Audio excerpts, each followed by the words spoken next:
Episode 14 of Outlander Cast with Mary and Blake is brought to you by Audible.com. Get a free audiobook download and a 30-day free trial at www.audibletrial.com/tallmommedia. There are over 150,000 titles to choose from for your iPhone, Android, Kindle, or your MP3 player. Today's choice, in honor of our guest, is Harry Potter and the Deathly Hallows. People disappear all the time. Most are found. Eventually. Disappearances, after all, have explanations. Usually.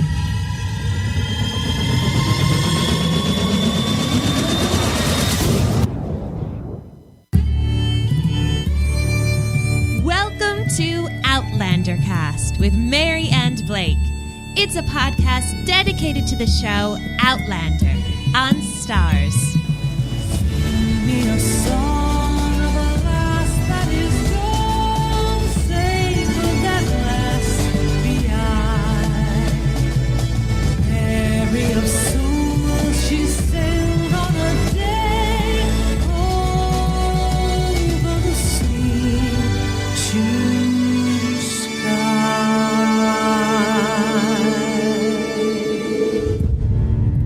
Hello, everyone. I'm your host, Mary Larson. My name's Blake, and I'm ready to talk about some blood. Ew, that's gross. Love it. I Cannot hate wait. blood. I hate blood so much. It makes me nauseous. This is the girl that does the blood that's draws for being pregnant.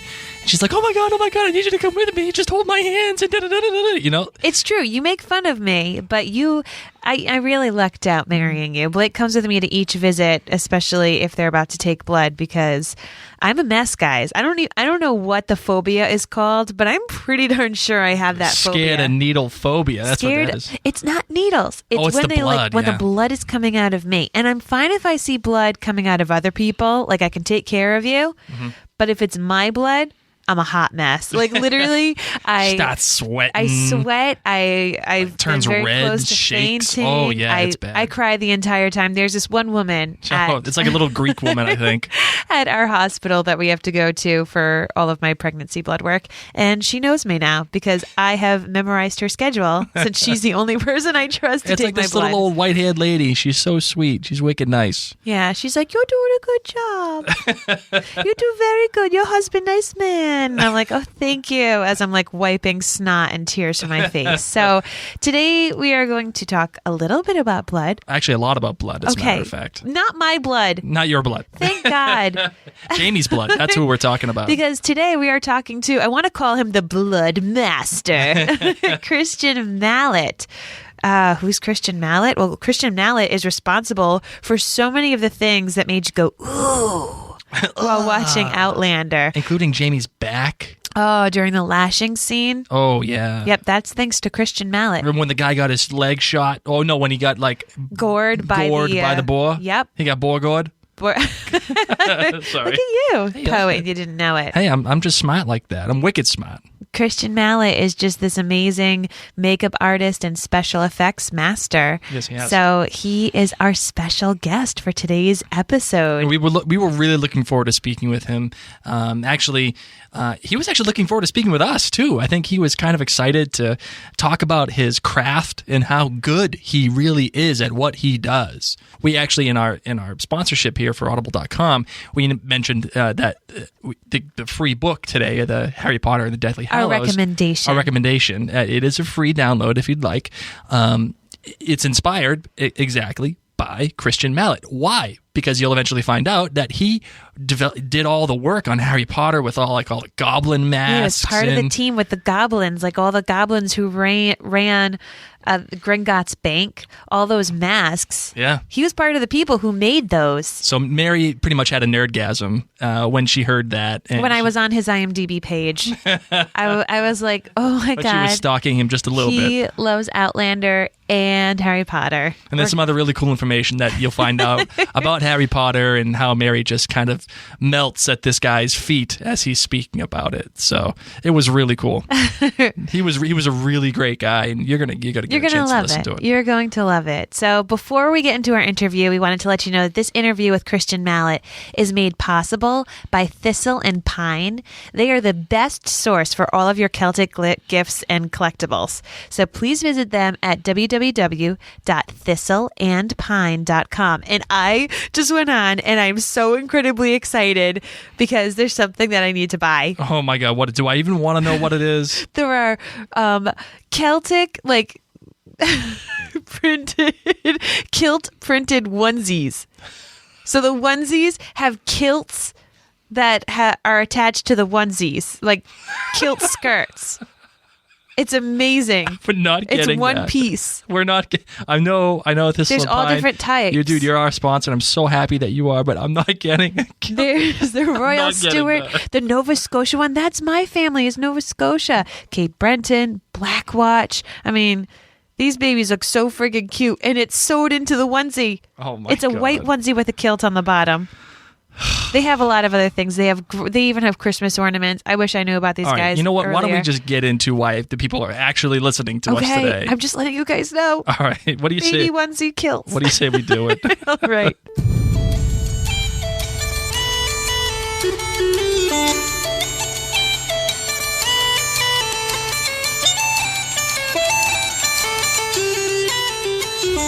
Joining us now is Kristyan Mallett. He is a prosthetic makeup designer who has worked on our favorite show, Outlander, but he's also worked on a bunch of films and television shows that you might know, like Les Mis, and a few of the Harry Potter movies. And Kristyan, I don't know if you know this, but I'm like the biggest Harry Potter fan in all of Rhode Island. And that's like the smallest I would say state mainly in- the United States. Probably. That's quite a claim. That is quite a claim. I mean, I actually live in Leavesden, which is the place where all the Harry Potter movies were made. I actually met my wife on Harry Potter 4, I believe it was 4, and we now have 3 children. And they're not called Harry, Ron, and Hermione. But Good. we live in the housing estate, which is where they shot basically the Harry Potter sequence of where his home is. The Dursleys, your neighbors with the Dursleys? The Dursleys, no, I don't live in their house, but I live on the estate. I live on their estate, essentially, and we actually live opposite the Harry Potter studios. So, it's kind of strange. I actually moved to where I live because of Harry Potter. So, it's kind of strange. That's where I started my film career, was Harry Potter. Really? Now, tell us a little bit of what you did with the film crew on the Harry Potter set that then gave you the springboard to create your own crew. Well, basically, I was working for other people. I mean, as a child, I saw films, and I remember being a very young boy and seeing a film called Legend, which was about Tom Cruise. I seem to remember Tom Cruise was in it, and Tim Curry is playing this big red devil, and the red devil had to cut off these unicorn horns to basically make it dark forever. And I remember on a Saturday morning there was a behind-the-scenes documentary about how they, what was going on, the film sets, but there was the makeup application being done on Tim Curry, turning him from this small man into this large red devil. And I remember seeing it and being blown away with, wow, people make monsters for a living, and that's exactly what I wanted to do. And throughout school and through college, I studied makeup and done art. I was very much a creative person, had a break, ended up being on Harry Potter. And throughout the years on Harry Potter, I ended up just keeping my head down, working hard, being creative, trying to work overtime. Every opportunity I had to work a weekend, I would, and just learn. I mean, the people that I had around me were really the best people in Europe, like the best sculptors, painters, art and finishers, people who even inserted hair into eyebrows for fake prosthetics. They really were the creme de la creme, and so even if you wasn't necessarily doing something with them, but they were, had one eye on them, you'd be learning all the time. And I left Harry Potter with such knowledge, but all those people that I worked with, they went on to other companies and other projects, and they recommended me and so forth. And for a few years, that kind of went on. I was working for various different people, And I then got contacted by a producer who wanted me to do a show, and I'd done one TV show, and then they recommended me to another show, and that got a second series, and then there was 2 shows, and then that just kept going more and more and more and more. And then I think it was in 2007 or 2008, I believe, I was to set up my own company, and ever since then we've been very busy. We do a lot of TV shows, we do a lot of films, and we've just grown and grown and grown and grown. And we're now in our 4th workshop. And but yeah, we started Outlander a year ago, or over a year ago now. Yes. Before we even talk Outlander, are your daughters going to have like amazing Halloween costumes since they have you as a dad? Everyone says that. I think everyone thinks that at Halloween it must be the best house to be in. But it's like a busman's holiday. The last thing I want to see on Halloween, or be asked on Halloween, is, can you do my makeup? Yes. It's like, no chance. They'll just be ghosts with a sheet over their head. Yeah. Well, easy way out, whatever I can do. So you said that many of the different shows that you've worked on, you were recommended to be on. How did you find your way into Outlander? Well, it was the makeup designer, Lisa Westcott, on Les Mis. When I worked with her, before the film even started, I got recommended to her through Daniel Phillips and Jan Sewell, who are other makeup designers that I worked with. But she wanted somebody to sit down with her and actually artwork all the various different looks for all the characters of Les Miserables before we even got the cast in, so that she could offer up hairstyles and makeup looks. This was without prosthetics. But she wanted me to Photoshop different designs. And so I sat with Lisa Westcott for about a month and a half at Pinewood Studios, artworking every single character's hairstyles, all the options, and what they would look like in different costumes, and how it would look on their skin tones. And we'd done this for a while. And then when the film started, there was also aging makeups and makeups to make them look like they've been wearing shackles and things. And we'd done that. And then we'd done tattoo transfers. And that job just grew and grew and grew and grew. Lisa Westcott actually won an Oscar for that film for Best Makeup, which was rightly deserved, because not only did she do a great job, but the politics involved in that film was quite traumatic for the British film industry, because many people were being taken advantage of, just because it was a 17-week film production that got squashed into 13 weeks, and the production were desperately trying to save money, and they were working people too long and not paying them, and it ended up being a bit of a nightmare. And so, there was kind of, not strikes, but unions were involved, and it became kind of messy. And I think for her just to get through that, I mean, that was the last film. She retired after that. Mm-hmm. I think that she had enough. But she was asked by a makeup designer called Suzanne Jensen about wanting to approach Outlander in a similar vein, trying to get somebody to do artwork and designs. Lisa was a good friend of Suzanne, and Lisa recommended me. And then I sat with Suzanne, and she sent me briefs of what she required for Sam and everyone to look like. And so we'd done, makeup designs and hair designs for Tobias, and we'd done, artwork for Sam, and various different hair colours and all this sort of things. And basically what happened was, over a period of time, we had a collection of artwork that was then submitted to the producers, and they would say no to this, yes to that, and it just kind of kept going backwards and forwards, and until they basically ended up getting Sam in for the actual makeup tests and things like that. And then after that, we then started the prosthetics, which is then where I became more heavily involved, and we started artworking the back scars, and that went on for quite a while, because it was such an iconic part of that character. It had to tell quite a large story. So tell me about that process. Did you feel any responsibility to making that back prosthetic? Did you feel any pressure? I think fortunately, because I was completely unaware of how big the books were. I think if I had known, then I probably would have added a little bit of pressure to myself. But as far as I was aware, it was one story being told up in Scotland about a guy who'd been flogged quite heavily, and I wasn't aware of how large the show was, or was even seen to be, So I didn't have any pressure at all. I didn't feel any pressure, but that's because I was completely ignorant, to be honest, and naive to how big this show was. In hindsight, I'm very glad that I sculpted it the way I sculpted it, and it was designed the way it was designed, and only because it has quite an impact, and it's quite hard hitting. And I think after now knowing the story, and because the other thing is, like, when I started, I only was given the first 2 scripts first, and then every time they released another 2 scripts, that's how I found out the story. It's not like they gave me the entire series and said, there you go, this is what you're heading towards. They didn't even recommend the book. But to be honest, even if they did, I wouldn't have had time to read it. So the back itself, it's pretty gnarly when you look at it. And what was the concept that you had, and what was the frame of reference that you were looking towards, and what was the look that you were going for in terms of that prosthetic?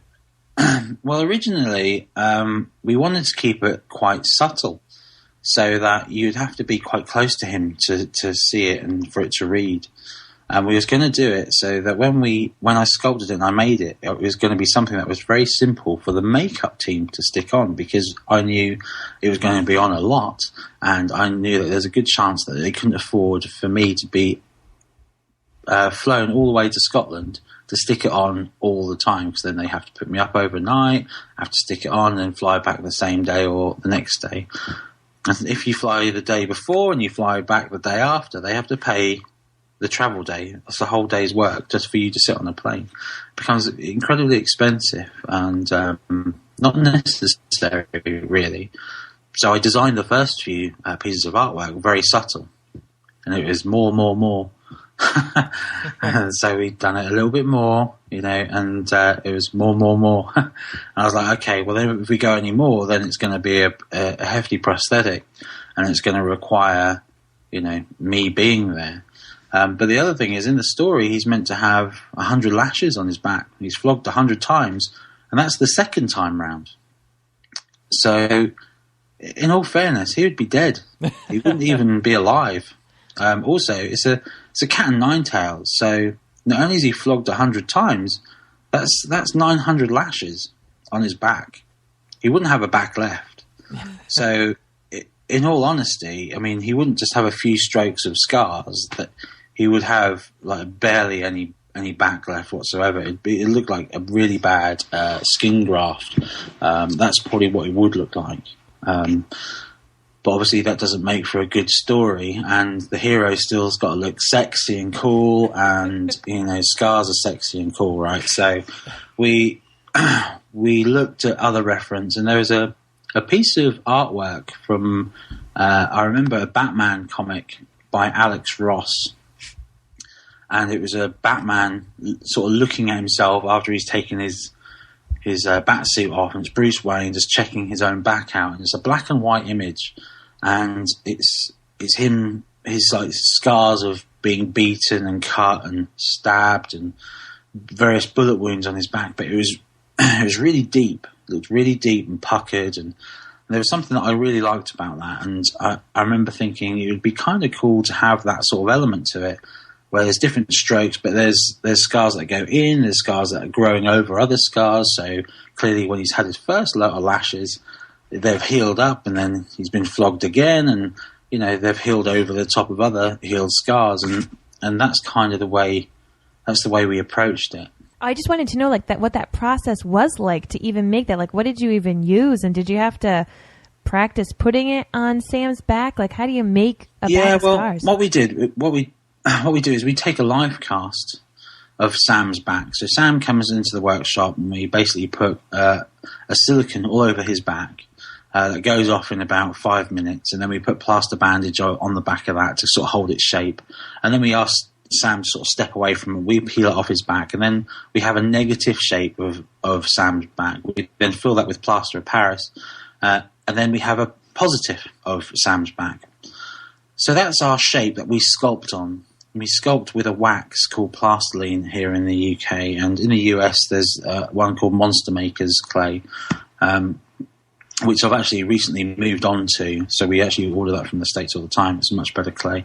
But you basically block out shapes. So you look at your reference and you start sculpting and you start putting the scars where you want the scars to go and the various different directions, and you build areas up so you can actually carve into it to make it look like the scars going deep within the skin tissue.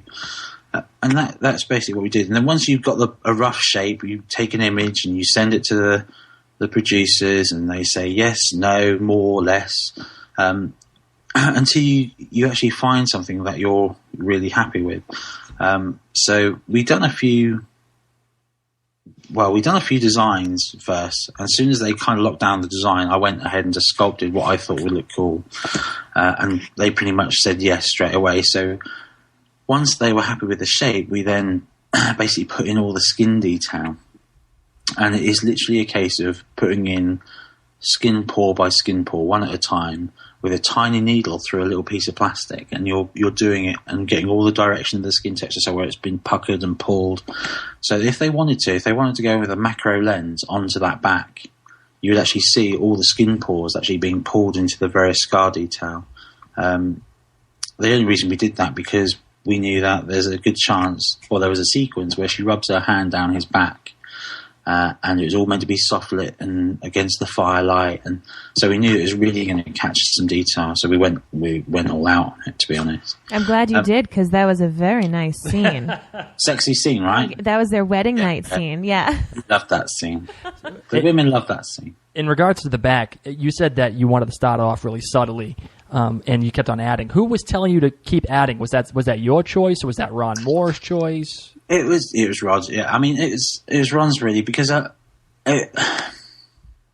think it was a case of I was trying to be subtle because I knew what would it entail as a makeup artist to try and stick it on every day, the maintenance of it. It's not an easy thing sticking on a back piece, and it's also not very easy for the artist to sit there for any length of time to have this prosthetic put on. So I was trying to keep it really simple at first to make life easy. But of course, it was very much, normally that's what producers want. They want it, artists quickly on set, don't want the artist hanging around too long, don't want to spend money, don't want to pay for you to fly up. So I was doing everything what they normally want. So this was one of the first times they said, no, we want it more. Yeah, it's a prosthetic, we'll fly you up, we'll do this, we'll do that. Of course they did, and then they realised actually halfway through the series, it's like, well, maybe we should try and get the makeup department to learn how to stick this on, because this is costing us a fortune. And I think, well, put a shirt on him. Put a shirt on him. He's always getting his top off. Just put him in a shirt. Put him in a jumper. Save yourself a fortune. Aside from you, who has the most say in what your work will look like? Is that something that you only answer to Ron Moore, or do you answer to other people too? No. The makeup designer, Suzanne Jensen, she done the first, I think, 4 episodes, and then at Christmas there was a hiatus, and then after that Annie McEwen took over as makeup designer, and I don't think there was any reasons apart from I think availability, and I think I'll tell you what the other reason was, is Annie was from Scotland, and I know that Suzanne was from London, and I think the travels and the accommodation of having the entire makeup team from London in Scotland was draining the resources a little bit too much. So they tried to have as many local people as possible. And I think Annie's availability was, they always had Annie to do it, but she couldn't do the first 4 episodes because she was on Game of Thrones. And when I believe she was then available after Christmas, they then got Annie in because she was always meant to be doing it because she was local. She got them, and Suzanne then went back down to London. But the makeup designer very much has a say in other things, but in this case with the back, Suzanne didn't want anything to do with the prosthetics, and at that point Annie wasn't even on board. So with that, it was very much me and the producers. Again, not realising how much of a focal point this was going to be at the time. So I was just like, yeah, back scar. Okay, what do you want? You know, If only I knew. But I'm glad I didn't at the time, because it's worked out for the best. But one thing I wish I did know was that we actually see later on a flashback of the flogging taking place, because I would have sculpted it, not differently, but I'd have sculpted the actual the lashing part first, and then copied it in the scar form. So you worked on that back for that scene, the back lashing scene with all the skin hanging off? That's me, yeah. That's I kind of got a lot of phone calls and a lot of Facebook notification about that. A lot of people were kind of grossed out by it quite a lot, which is good because it's meant to be really brutal. But I was very happy with that whole makeup. It was really hard to do. It was very complicated, especially when it had to progress, had to get worse and worse. So I also had to bleed. It's an incredibly thin prosthetic that had to have various blood rigs underneath, but also I had to show how his back got into the state it did. How did you even get the blood inside that? I was picturing like a little Ziploc bag stuck inside of the back, and as it would be hit, it would be punctured. How do you imagine that? He would just have these bulbous bags hanging on his back. That would never work. That's crazy. That's why I'm not a prosthetic makeup designer. Yeah, exactly. Well, no, I mean it's not. You're not far off, to be honest. You do have these bladders.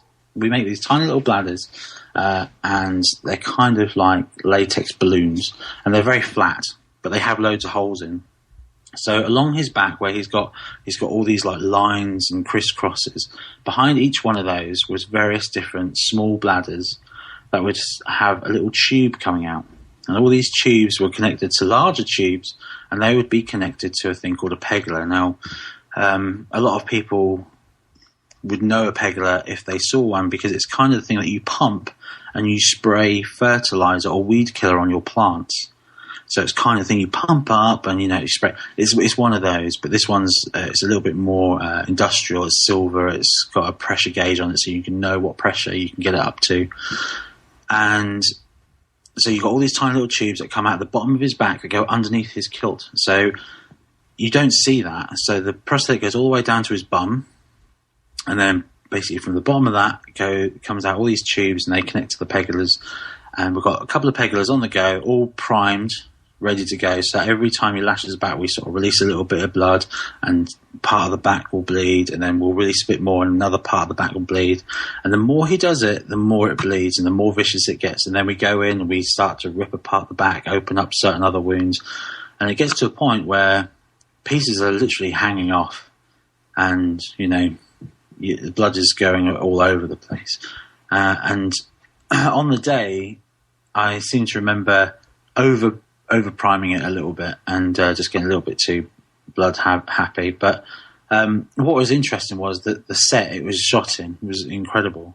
It was like everyone was around, and it was fantastic because the reactions on people's faces, because they didn't know what to expect. So we took Sam out with the prosthetic on, had him hanging there, and then we went straight into the gruesome elements of the shoot, and I think it took a lot of people by surprise. All the supporting artists and even the producers were like on the other side giving me the thumbs up, because I think they were happy with how brutal it looked. But I've since seen the actual sequence, and it's very brutal. It's very hard to watch, I think, if you didn't know it was coming. I remember watching that sequence, and I had an expectation on what the lash would look like and how it would affect Sam's back.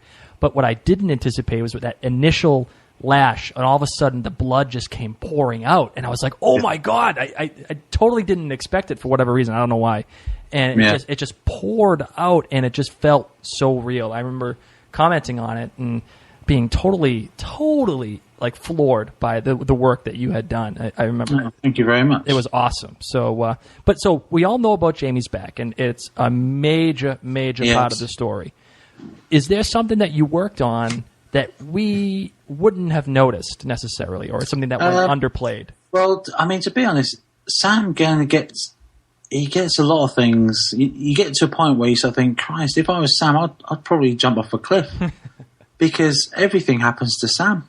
I mean, he dislocates his shoulder in the first episode. You know, the first episode we meet him, he's dislocated his shoulder. And I remember it was a me and visual effects. We done this shoulder pop where we made this prosthetic where he'd sort of have his arm hanging off down the side of his body, and the collarbone was like popping quite high. And then, you know, Claire comes along and just twists it and gives it a bit of a pop and fixes, you know. What a genius. She's so clever. She fixes it, but VFX fix it. The good old VFX guys. So what they done was they done the entire sequence with him with the prosthetic on, and then we took the prosthetic off, and then they done the sequence with the prosthetic off. And what they done was they basically merged the two together. So when he twists his arm, they basically just make the prosthetic just animate into his own shoulder, and that was really quite nice. Quite a nice marriage. I like that you call it quite nice, because I went, ugh. Yeah, that's the problem with what goes on in here. It's like, you know, it's full of monsters and gruesome things, and I think they're lovely. Speaking about gruesome, that boar hunt scene where... yes, the guts hanging out. Yeah, tell me a little bit about that. Yeah, well, that was kind of interesting because we had to do that like 2 or 3 times, and it was because they never really got the right shot. The first time we did it was actually on location. You know, the guts are spilled out, and then obviously he has the leg wound as well, and that's pumping out. And so, you know, they check the leg wound. Oh dear, bad leg wound. I'm sure he'll survive. Bit of pressure. Oh, hold on a minute. His guts are hanging out. He probably won't survive. Take the tourniquet off. But to get to exactly that, what we wanted to see was the tourniquet going off, on, tourniquet coming off. What actually happened was we filmed it, but they filmed it from such a distance, they didn't actually capture any of the detail. And then they decided to reshoot it. And they reshot it, and then they had us on the second unit, and to destroy the magic of it all, we literally were on a tiny little bit of a car park with some green grass and some vegetation, and the guy laying there with some people hanging trees and vegetation around him with a camera on him. And you know, cars and lorries going past in the background. And we basically shot that sequence again, and then the footage then went to the first unit, and they approved it. Said, yes, we've got everything. Great. A month later, get another call. We didn't get all the footage. We forgot to get her undoing the tourniquet. That's like, oh my God. So then had to go up and set up in the car park again, do the whole sequence again. And, but I mean, in the actual episode, when it's all together, you don't actually notice.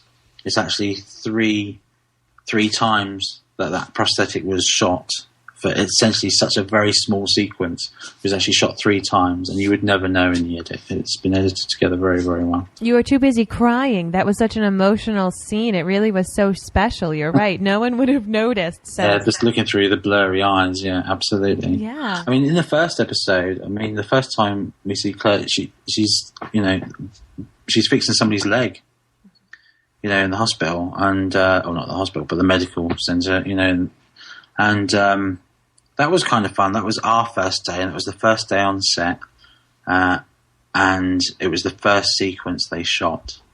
So it was great because we came on set and we had this amputee wear this fake prosthetic limb that had completely been obliterated.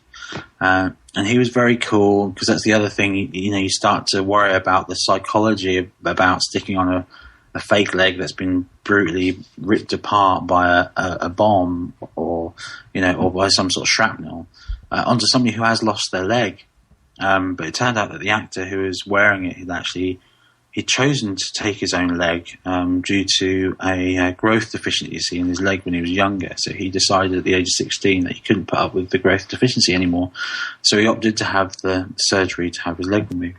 a very, very nice gentleman, incredibly nice guy. And so he was having this leg on, but it was brilliant, you know. But my guy who I had on set, my supervisor, he was on, and we was pumping the blood out and it was squirting. It was fantastic. But then what happened was, we was like, oh, it's not working properly. The blood's not coming out for the next take. So we pumped it up a little bit more, and it's like, oh, something going on. I don't know what's going on. So we tried it again. It's like, okay, we think, oh, we can see the problem. And at this point, we pumped up this pegula quite a lot. And so if you imagine there's all this compressed air along with a lot of blood in one of these pegulas, when you press the button, you're releasing that pressure, so the fluid just flies out. But what turned out was that there was actually somebody standing on the tube on the set, but we couldn't see because there was all these extras around. So they were standing around, but somebody stood on the tube, so all this pressure was behind it. And of course, the next take, we realised that's what it was. We forgot to release some of the pressure on the tank. So there's all this pressure built up, and it goes up to about a 10 gauge. And normally, to get blood coming out at a decent, it's kind of level 1.5 to 2. Next take, we basically just pressed the button. Yep. And she got absolutely drenched in blood. It went all over her face, all over her costume, absolutely everywhere.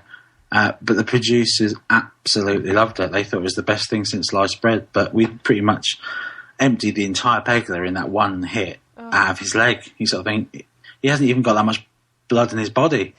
So, and that was kind of fun. So that was kind of good because everyone was in good spirits on the first day. And I'm sure if it was at the end of the day and everyone was tired and knackered at the end of the week, it would have been very different. Everyone would have soon been moaning at us. But because it was the first day, it was all good. When you're pumping this is it pergola? Is that how you say it?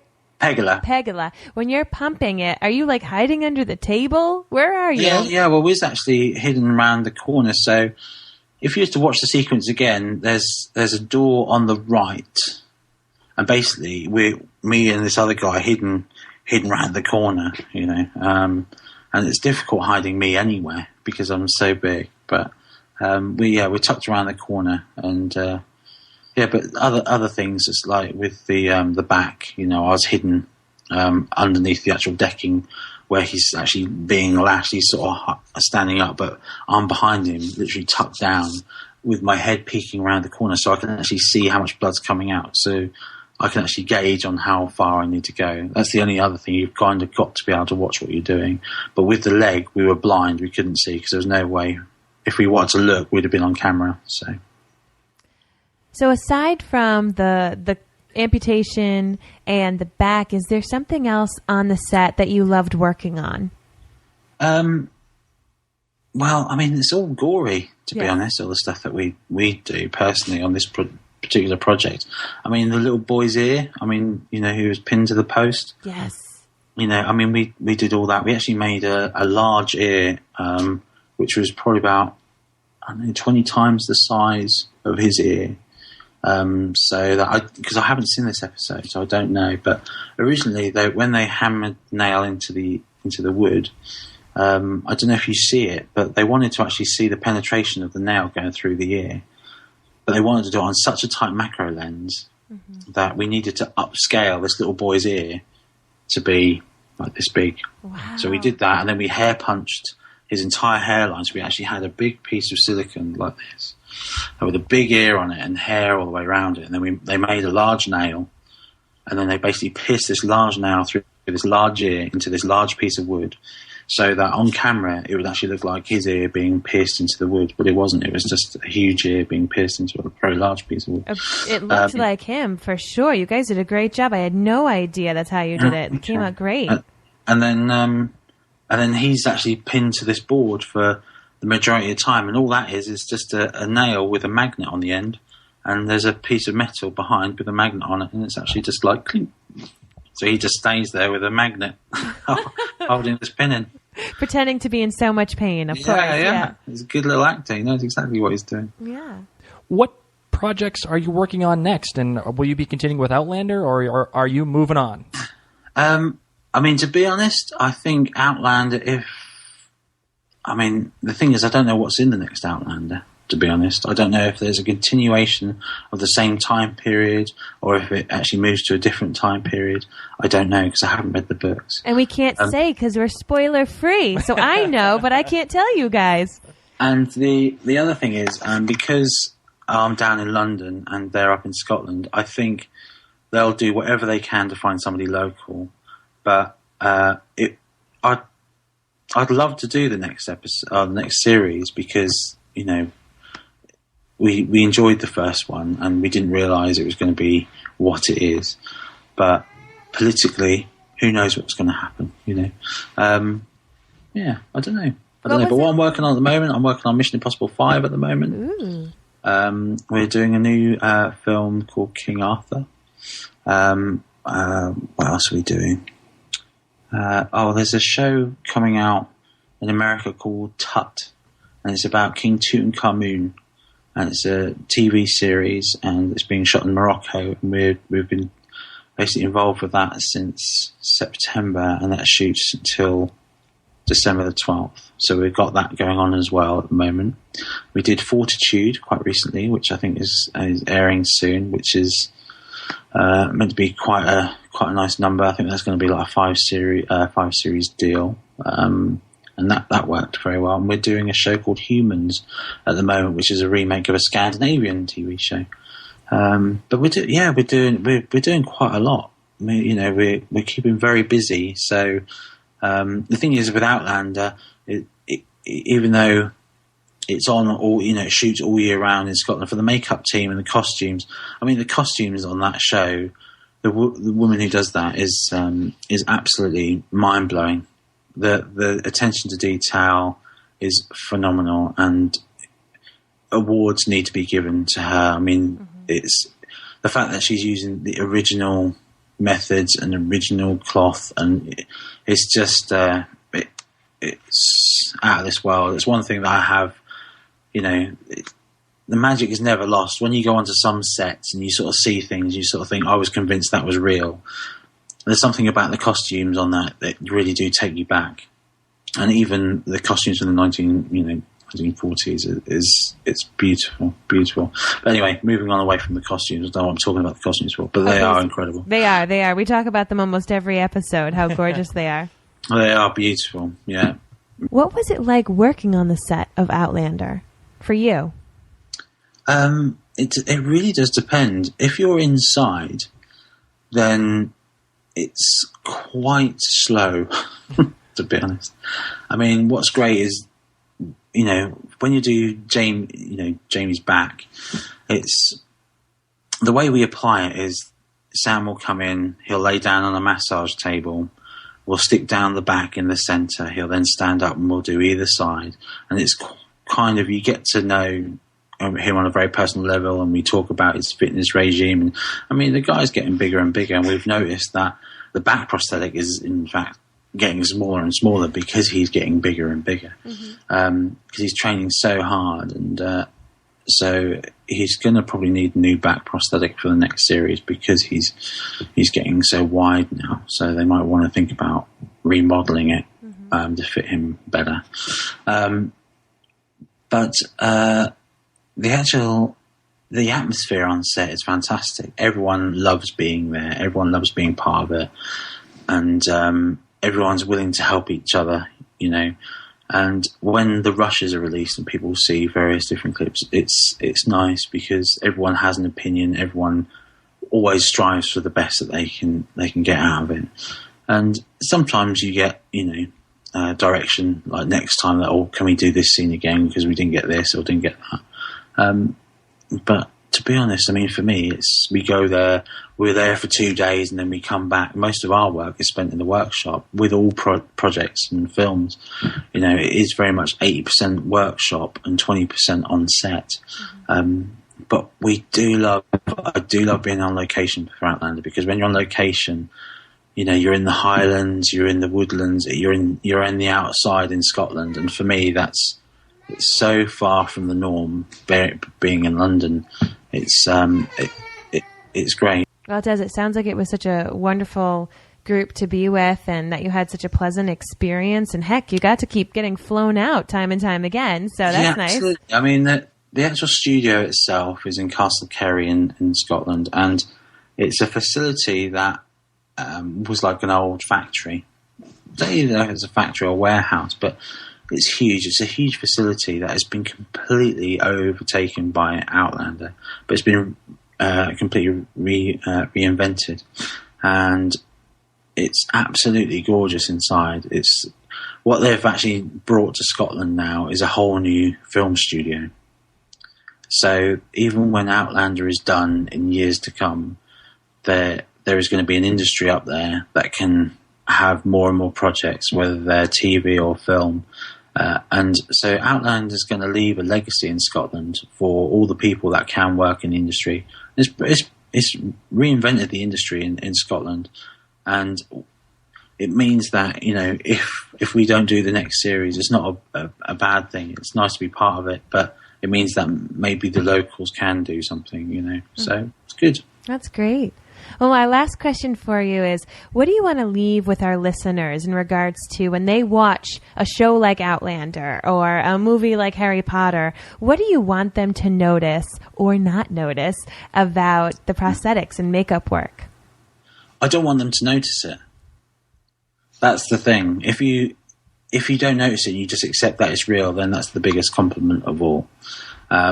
If you watch it and go, oh, that nose looks a bit funny, or then clearly we haven't done our job right. But there's things in Outlander that you don't notice, like little prosthetics that sit on the skin that give scars, or pitted skin and slight buckles to noses, and there's all those tiny little things that give character features that you don't even know that are going on, and they tell stories for each character. And I'm telling you that because you probably haven't even noticed. One thing I have noticed is Angus is missing teeth. Did you guys work on that? How did he have no teeth in the front?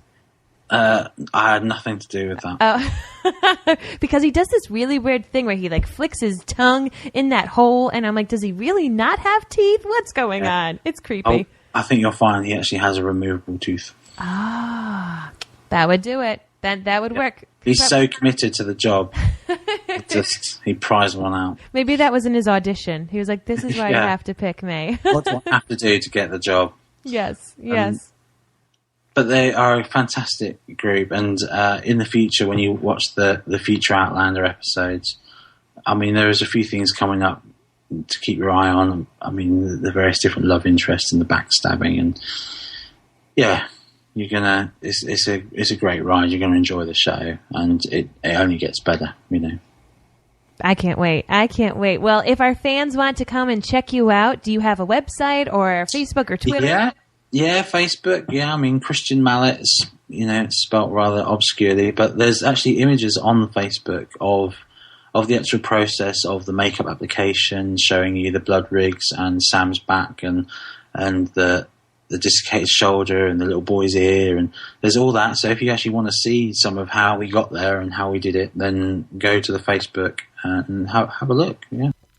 I am so thankful that we were able to interview Kristyan. He was great, and I was completely surprised about his description of that scene with Jordy and how they were filming it in the parking lot, right?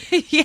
And you would never know. Not at all. You would have no clue. It was so awesome. Those are the things that I love to hear about my favorite TV shows. Yes, those little almost like Easter eggs or extra pieces of knowledge that when you go back and you watch those scenes, you're like, I know what was really happening here. Yeah. I know. They were in Jersey filming this in some parking lot in between like a Prius and a Cadillac, I thought that was really awesome. One of my favorite tidbits. I always go back to Lost when it comes to this, but like when they're running in the woods and it's raining, it's crazy. They're not actually running. It's just the camera shaking. On the show Lost? On the show Lost. And they're just running in place, but it makes it look like they're just scampering through the woods, and they're not at all. They're just running in place with water being thrown on them.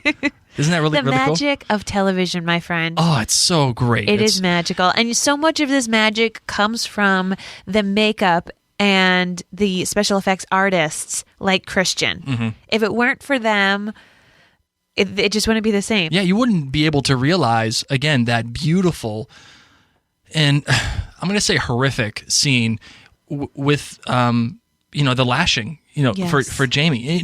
It was. We always talk about Black Jack and how he said, "Oh, it was total beauty what I created," and it really was, at least in terms of filmmaking. It was a stunning scene, and without them pumping the blood into this guy's back underneath his prosthetic, you wouldn't have been able to realize that at all. It's true. You wouldn't have felt that. You wouldn't have felt like the little things hanging off of his back and like the fleshy skin, bits. Yes. right? You wouldn't have gotten a chance to see any of that. And luckily, Stars has put enough money into this show where they can pay Kristyan Mallett to fly from wherever he's got to fly to go to Scotland to film or to do or film this scene in the parking lot. They've got enough money in the budget to do that. And that's why I think this show is going to succeed in a lot of ways that their other shows have not, because they have clearly made an effort here to really make this their flagship show. And take on people of such high caliber all around. All of the aspects of this show are just top notch. So yeah, we really are in the golden age, and I hate to use that word because it's so overused, but I can't think of a better term. We really are in the golden age of television. It was spurred on by the likes of 24, and it was continued on by Lost, and then Breaking Bad, and now Game of Thrones. And I think Outlander can be considered into that category of that caliber show. You know what I mean? Yes. It's stepping foot into that caliber show. It hasn't made its bones yet, but it's there. I think it's fully made its bones. Oh, I don't know. I think because it not only is it the writing and the actors, but it's all these other little aspects, that the costuming and the location and the makeup, that just bring it to a whole new level where you are just so entrenched in every single bit. Not once during the show are you in 2014 or 2015. That's true. I agree with that. You are 100% there. So I am so excited. I'm just so excited for April to hurry up and come, because I can't wait to see what's coming up next. Droughtlander is killing me. I got to tell you, it's absolutely driving me bonkers. Yes. So again, thank you to Kristyan Mallett for coming on the show and sharing some really cool information, not only with us, but with you guys, our listeners. It was such an honor to speak with him, and if you get a chance, please send him some love in any way that you can. I think he would be extremely happy and is well deserving of the Outlander. We'll love. have links to his social media stuff on outlandercast.com, so you can go send him love. All right, kid, what do you say we close out the show? Perfect. All right, let's do it. So don't forget to download your free audiobook today. You can go to audibletrial.com/tallmommedia. Again, that's audibletrial.com/tallmommedia. For your free copy, hey, you could get Harry Potter and the Deathly Hallows or any other book of your choice. You could get Outlander. Who knows? Whatever you want, while really. you're in Outlander, just go ahead. If you haven't read the books, start now. Now's the time. Go get Outlander and listen to it. It's free. It's free. It's the best. Check it out there. While you're in Droughtlander, come say hi to us on all of our different social media handles. They are Outlander Cast. So that's Instagram, Facebook, Twitter. Just find us there, Outlander Cast. We just recently found out on our Instagram we have over 1,000 followers. Yes, you guys rock. It's I'm so happy. unbelievable. I'm so thankful. And then if you want to reach us on the email machine, you can get us at outlandercast@gmail.com. And then also reach us on the hotline at 503-454-6730. We want to hear your lovely voices, and I want to get this number entrenched in your brain so that when the show comes back on, we want to hear everything you have to say. So please make sure you burn this into your brain. We're going to have to make a little Celtic jingle that goes along with that number. I know. And don't forget to visit the Mary and Blake store, where you can find all great Outlander Cast swag, including our famous Sassenach waisted t-shirt. Everybody loves those shirts. It's by far our best seller. Although our Outlander Cast t-shirts with our logo and everything, that's a pretty good seller too. People love that shirt. Tons of options. So just, send us some love. Send Kristyan some love. We've just enjoyed chatting with you all. And in the meantime, I'm Mary. My name's Blake. And you've been listening to Outlander Cast.